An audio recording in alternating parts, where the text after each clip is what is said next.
기다림의 의미라고 하는 제목으로 계속 제 말씀을 보고 있습니다. 여러분 하루가 총 몇 시간이죠? 몇 시간이요? 예. 24시간? 그건 우리 기준이고 하나님의 입장에서는 하루가 몇 시간이죠?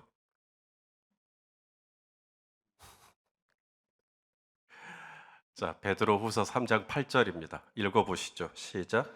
사랑하는 사랑하는 자들아, 자들아, 주께는 주께는 하루가 하루가 천년 천년 같고 같고 천년이 천년이 하루 하루 같다는 이 같다는 이 한 한 가지를 가지를 잊지 잊지 말라. 말라.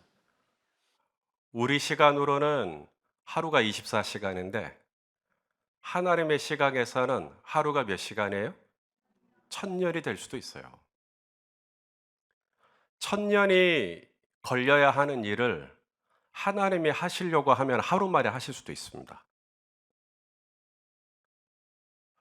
하루면 충분한 일인데 하나님이 하시려면 천년이 걸리게 할 수도 있어요. 무슨 말입니까? 시간의 주인은 하나님이라는 이야기입니다. 하나님은 시간을 늘리기도 하시고 시간을 줄이기도 하시죠. 순식간에 물이 포도주가 되기도 하고 홍해가 갈라질 때는 밤새도록 바람을 불어서 말리기도 하십니다.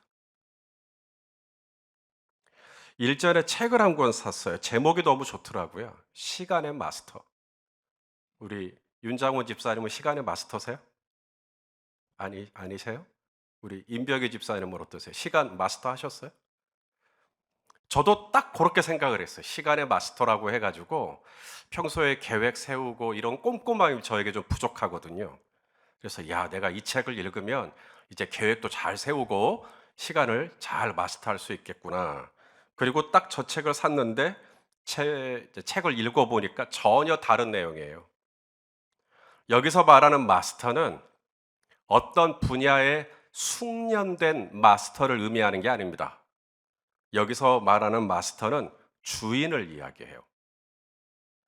종이 주인을 부를 때 마스터, 마스터 이렇게 부르잖아요. 사부님 할 때. 그렇죠? 마스터, 주인님, 마스터. 시간의 마스터란 그런 뜻이었더라고요. 책을 읽어보니까 시간 활용을 잘하는 것에 대한 내용이 아니라 시간의 주인이 누구인지에 대한 말씀이셨어요. 오늘 하루의 시간이 하나님 앞에서는 천년이 될 수도 있고 하나님 앞에서는 천년의 시간이 단 하루면 충분할 수도 있고 하나님은 시간의 주인인 것을 믿으시면 아멘 해주시겠어요? 하나님이 모세에게 올라오라 그러잖아요. 너는 올라와라. 나 좀 보자. 그래서 모세가 백성들에게 가르칠 수 있도록 율법과 계명이 적힌 돌파를 내가 너에게 주겠다. 그래서 올라갑니다.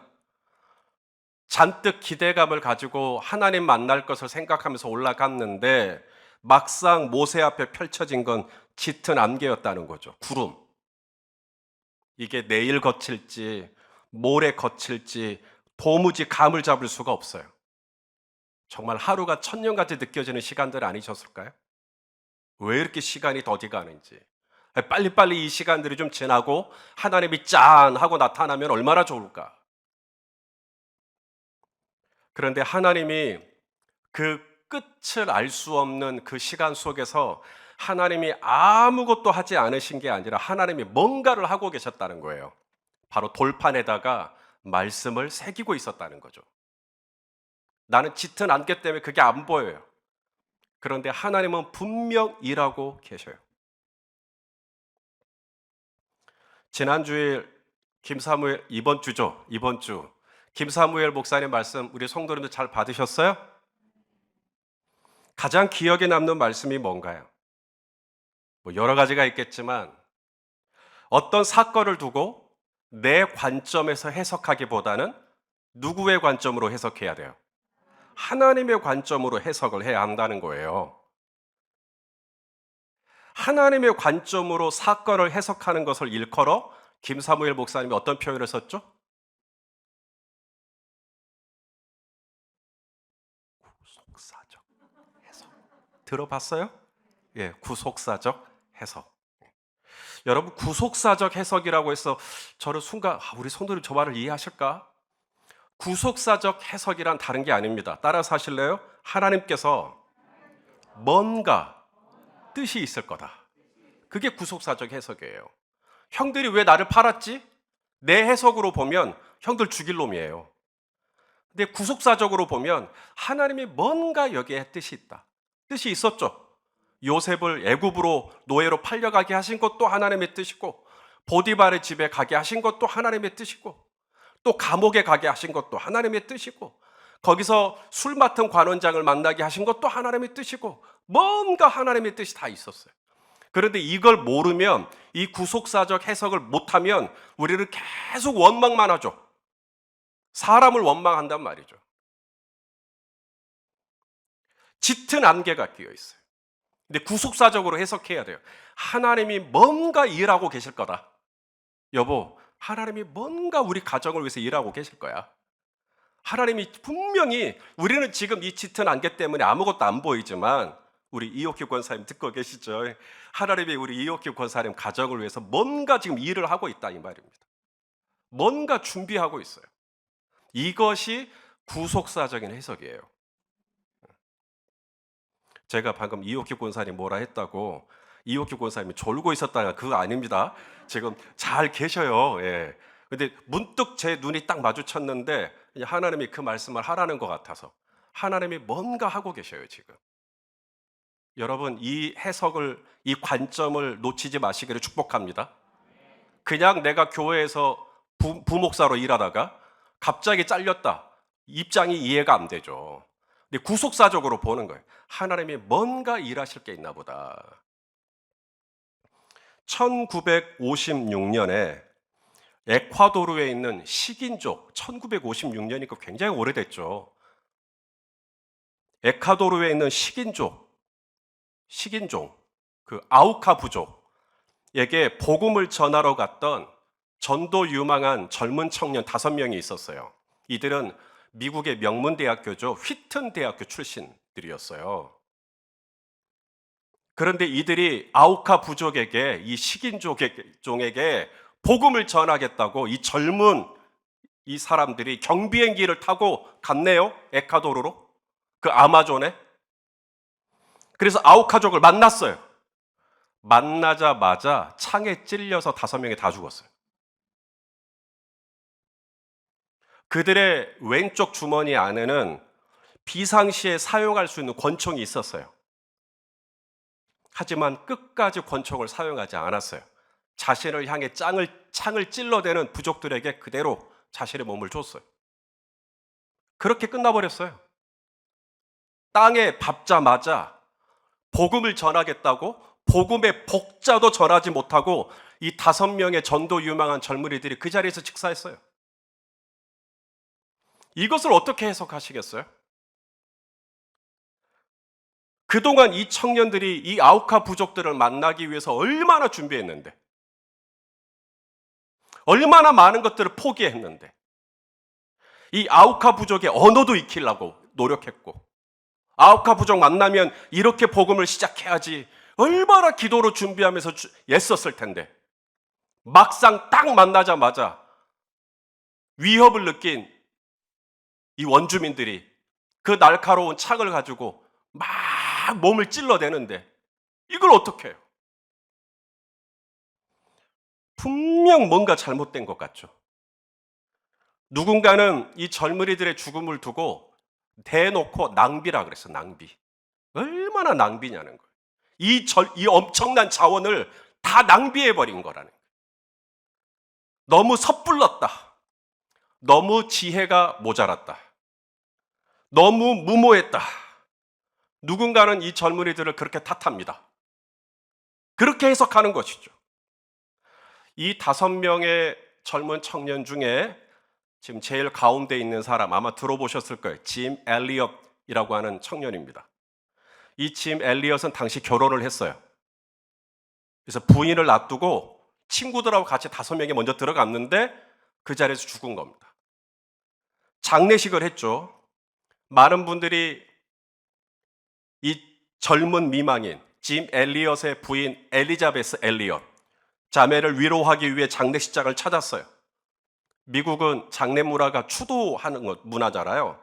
한 사람 한 사람, 이 짐 엘리엇을 기억하는 사람들이 마이크 단상에 나와서 짐 엘리엇을 추도하는 말들을 쭉 남겼어요.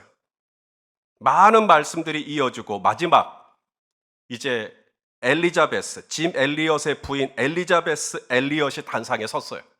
남편을 위해서 마지막 추도의 말을 해야 하는 그 순간 많은 사람들이 도대체 이 젊은 미망인이 무슨 말을 할지 귀를 기울이는 겁니다. 하나님을 원망한다 해도 누구도 탓하지 않겠죠. 당연히 그럴 수 있으니까요. 그런데 엘리자베스 부인이 성경책을 꺼내 들었어요.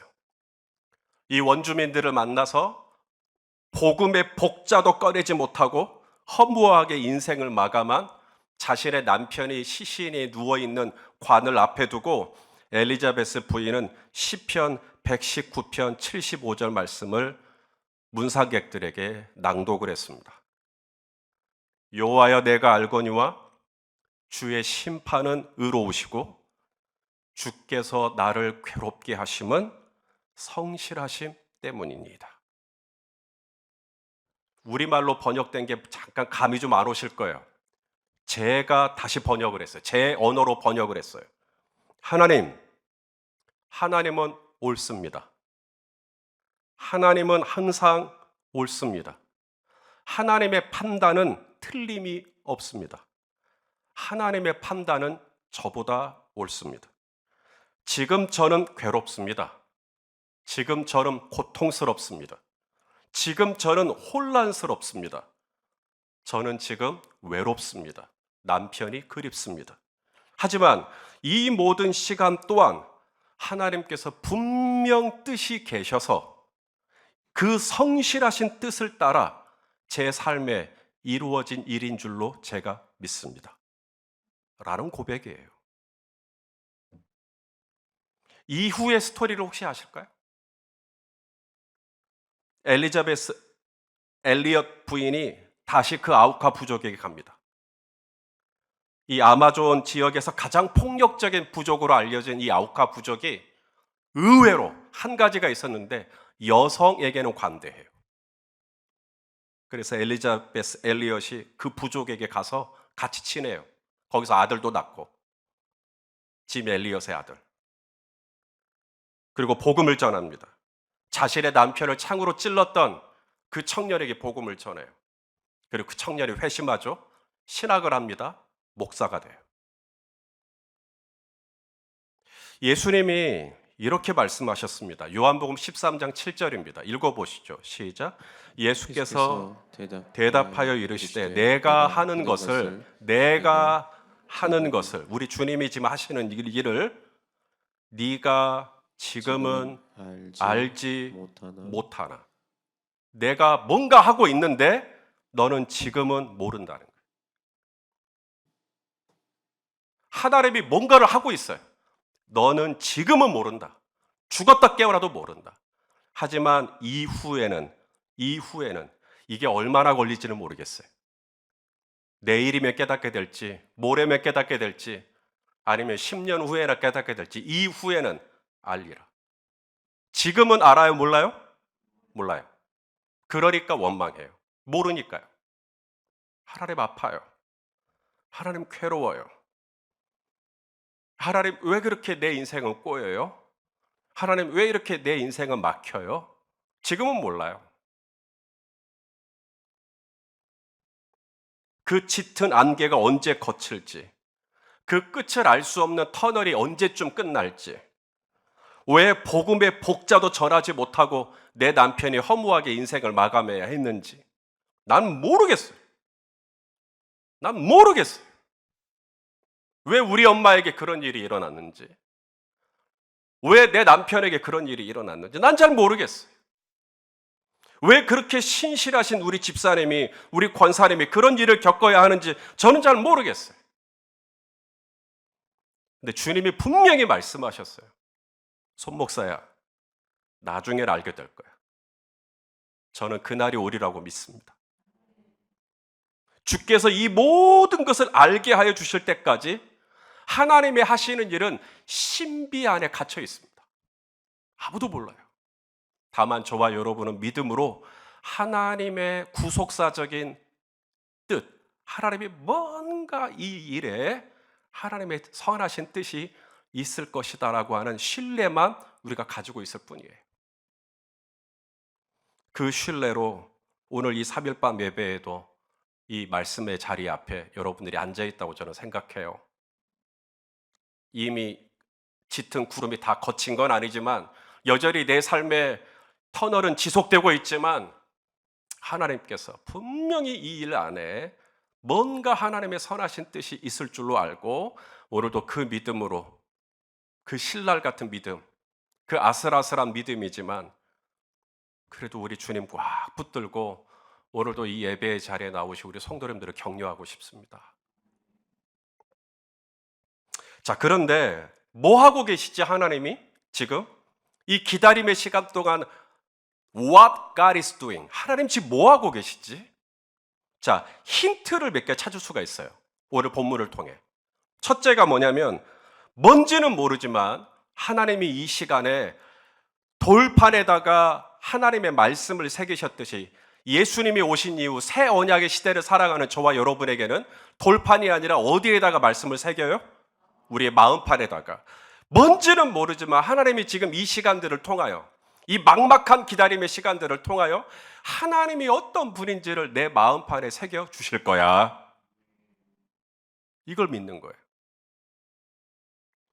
하나가 더 있습니다. 바로 여호수아예요. 오늘 저녁에 이 여호수아를 좀 보고 싶어요. 모세가 산에 올라갈 때 혼자 안 올라갔어요. 아마 모세가 이제 나이가 꽤 먹었잖아요. 80이 넘었으니까. 그리고 이제 산이 높을 거잖아요. 시내 산이. 그러니 이제 혼자 올라가는 것은 위험하니 누군가가 옆에서 도와줘야 되는데 바로 여호수아였습니다. 오늘 본문 13절 말씀을 같이 한번 읽겠습니다. 시작. 모세가 그의 부하 여호수아와 함께 일어나 모세가 하나님의 산으로 올라가며. 저는 이 본문만 계속 들여다봤어요. 요 일주일 사이에. 모세가 그의 부하 여호수아와 함께 일어나 모세가 하나님의 산으로 올라가며.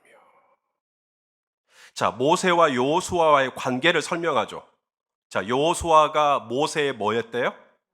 부하. 모세의 종이라는 이야기죠.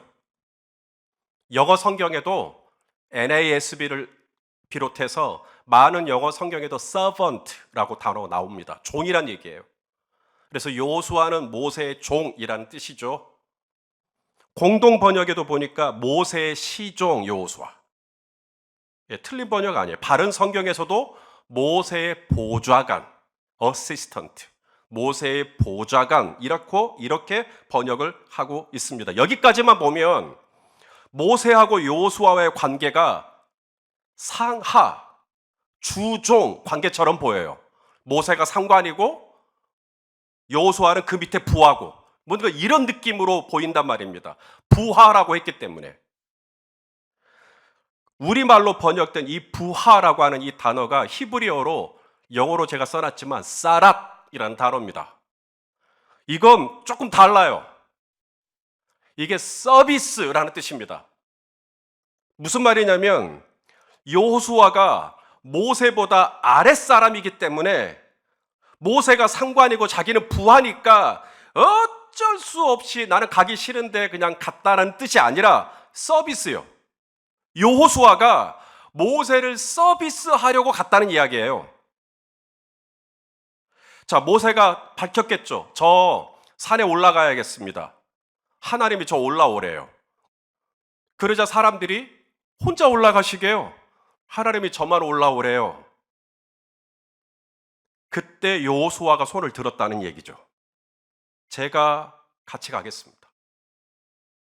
제가 보필해 드릴게요. 그 산에 올라가는 길이 쉽지 않겠잖아요. 중심이라도 까딱 잘못 잡으면 제가 붙잡아 드릴게요. 제가 부축해 드릴게요. 이번에 올라가시면 언제 내려오실지 아무도 모르는데 제가 옆에서 돕겠습니다. 음식할 사람 필요하시잖아요. 제가 할게요. 잠자리 만들 사람 필요하잖아요. 제가 만들어 드릴게요. 빨래할 사람? 제가 빨래해 드릴게요. 모세 혼자 올라갔다가 봉변이라도 당하면 우리 졸지에 지도자를 잃어버리게 되는 건데, 제가 옆에서 싸랏 하겠습니다 라는 뜻이에요. 이게 여호수아의 동기입니다. 당신이 나의 상관이고 나는 부하니까, 소리선 목사님이 담임 목사님이고 나는 부목사님이니까 어쩔 수 없이 오늘 신방 가셨거든요. 우리 두 분 목사님도. 제가 가니까 따라오는 거죠. 그거 쌀앗 아닙니다. 그거 쌀앗 아니에요.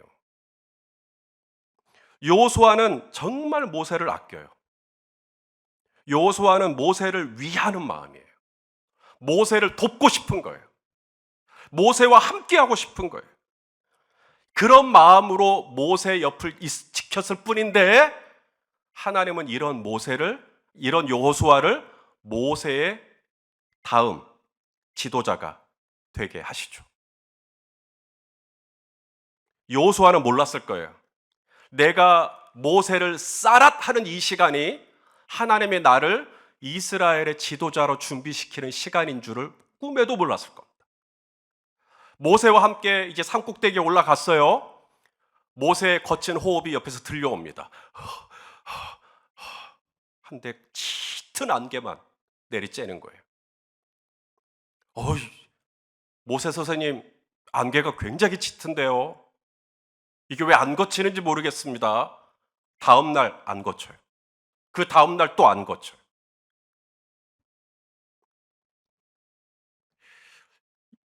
어른과 젊은 청년들과의 차이가 있다면 인내하는 것이 조금 다를 것 같아요.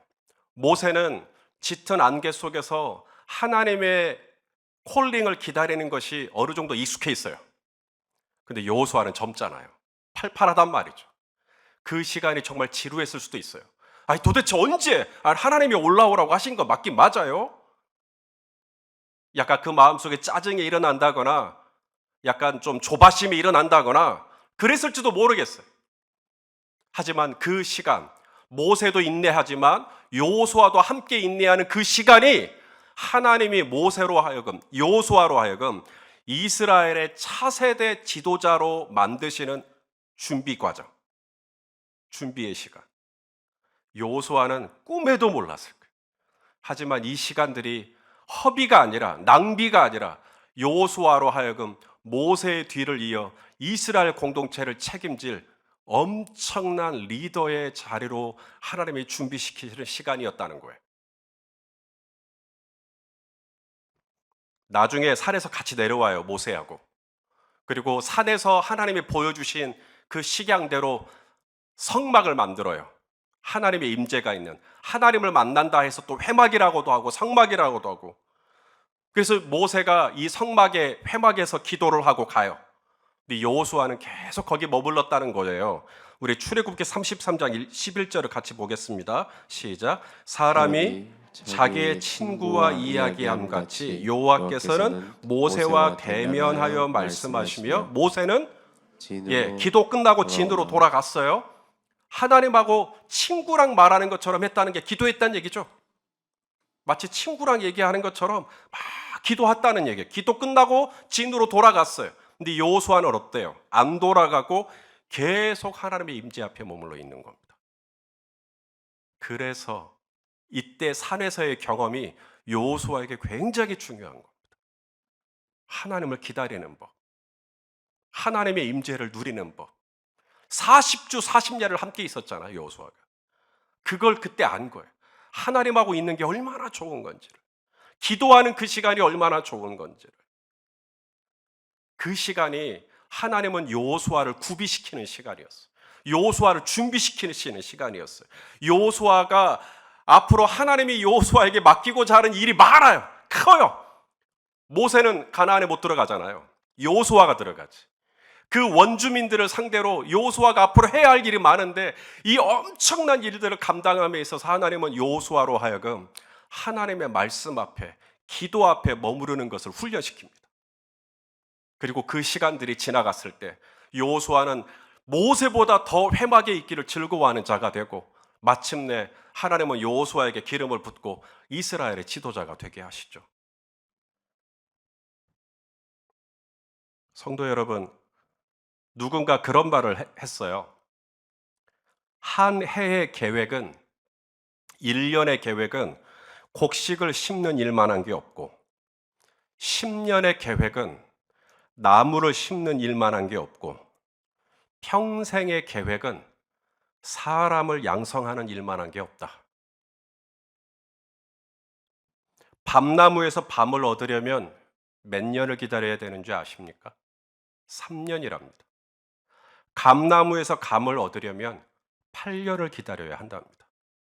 그런데 사람을 키우고 사람을 얻으려면 몇 년이 걸릴까요? 100년이요.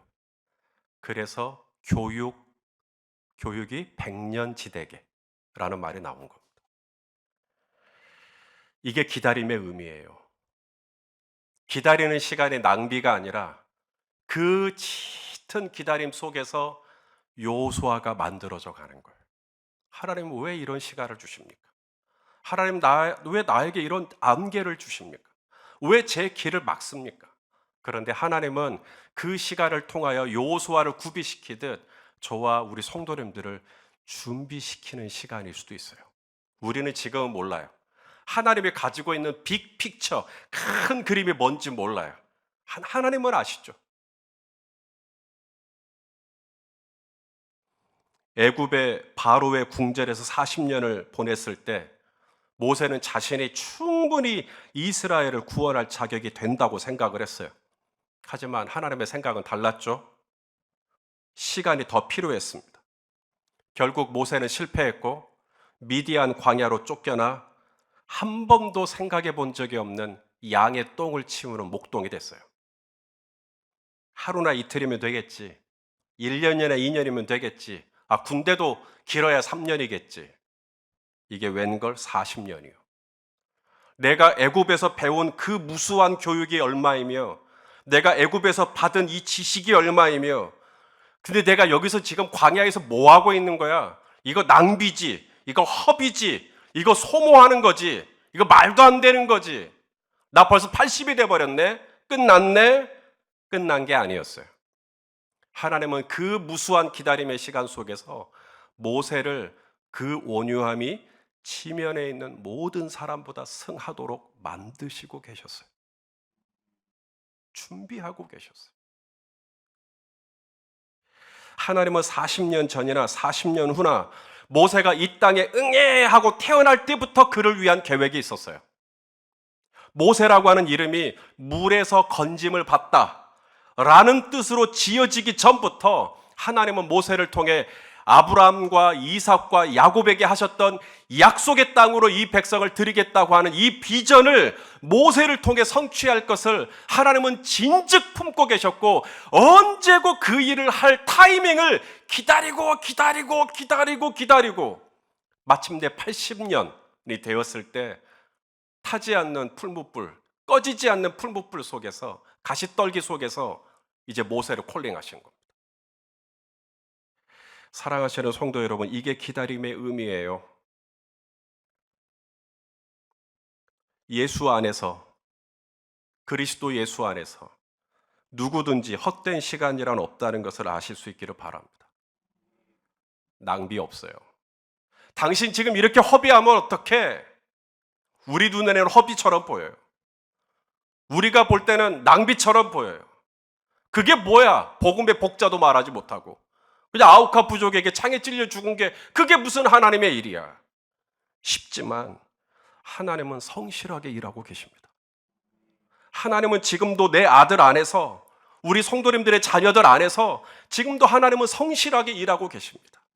내가 볼 때는 너무 더디고 하나님이 좀 빨리 좀 인격적으로 만나주시고 짠 하고 하나님이 내 아들 앞에 나타나 주시면 참 좋을 것 같은데 하나님은 지금도 이 짙은 안개 속에서 돌판에다가 말씀을 새기듯 하나님은 하나하나 저와 여러분의 삶을 위하여 일하고 계심을 믿으실 수 있기를 바랍니다. 여호수아가 준비되고 있어요. 제가 할게요. 그냥 한 것 같은데 그 시간들이 하나님 앞에서는 다 계획 안에 있었던 거예요. 우연히 간 게 아니라 우연히 그 사역을 한 게 아니라 하나님은 그렇게 산에 올라가서 40주 40야 하나님의 말씀과 계명 앞에 앉아있던 여호수아의 시간이 여호수아의 인생을 이렇게 뒤집어 놓을지 아무도 몰랐을 거예요. 살아가시는 성도 여러분, 그냥 마냥 기다린다고 우리 하나님 답답하고 하나님 도대체 언제 일하시려고 그래요? 빨랑빨랑 좀 하시지 싶기도 하고, 저도 사실 그런 부분이 없지 않아 있습니다. 그런데 하나님께 맡기는 거죠. 하나님이 시간의 마스터니까. 저로 우리 집사님 사업이 빨리 좀 어떻게 좀 풀어졌으면 좋겠는데 시간의 마스터는 제가 아니에요. 하나님이시지. 하나님께서 분명히 일하고 계실 겁니다. 하나님이 분명히 선하신 뜻이 있으실 거예요. 그리고 하나님이 이 시간들을 통하여서 우리 성도님들과 성도님들이 사랑하는 사람들을 준비시키고 계실 거예요. 하나님의 선하신 뜻을 끝까지 신뢰하는 저와 여러분 되시기를 예수님의 이름으로 축원합니다. 기도하시겠습니다. 하나님 아버지, 도무지 끝을 알 수 없는 이 기다림의 시간들 속에서 하나님은 항상 우리보다 더 판단이 옳고 하나님의 지혜가 저희보다 옳습니다. 하나님은 일하고 계시고, 하나님은 보이지 않지만 분명 길을 예비하고 계시고, 들리지 않지만 하나님은 지금도 말씀하고 계시고, 하나님이 우리 성도님들의 심령에 하나님이 어떤 분인지를 지금도 새기고 계시는 줄로 믿습니다. 하나님, 끝까지 하나님의 때를 기다릴 수 있는 믿음을 우리에게 허락하여 주옵소서.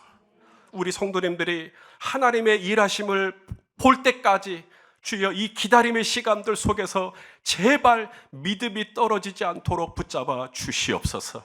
시험에 들지 않게 붙잡아 주시옵소서. 마귀에게 속아버리지 않도록 도와 주시옵소서. 하나님, 내 귀에 들리지 않지만, 내 눈에 보이지 않지만 하나님의 선하심을 끝까지 신뢰하며 오른손을 높이 들고 우리 주님 앞에 기도하는 우리 성도님들을 주여 가상히 여겨 주시옵시고, 하나님 반드시 주님의 때에 주님의 방법으로 주님이 일하여 주실 줄로 믿고 감사를 드리며 이 모든 말씀을 예수님의 이름으로 기도합니다. 아멘.